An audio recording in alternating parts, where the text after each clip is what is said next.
നമ്മളെ നാട്ടിലൊരു നേട്ട തങ്ങളുടെ സാന്നിധ്യം എന്ന് പറയുന്നത്.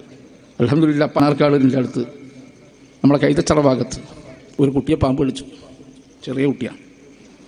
അങ്ങനെ നമ്മളെ കുളപ്പറമ്പ് കൊണ്ടുപോയി. അവിടെ വിഷഹാരികളുണ്ട് ആ നിലയ്ക്ക്.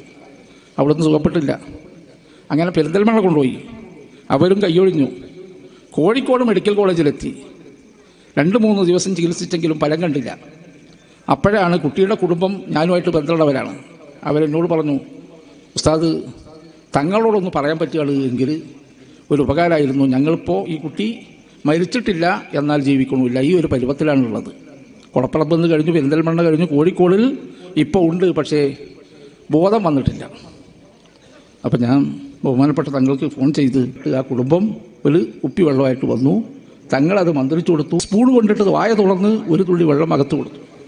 ഒട്ടും താമസിച്ചില്ല, കുട്ടി കണ്ണ് തുറന്നു. അൽഹംദുലില്ലാ എന്നും പറഞ്ഞുകൊണ്ടിട്ട്. ഇത് കൈതച്ചറ സംഭവിച്ചു.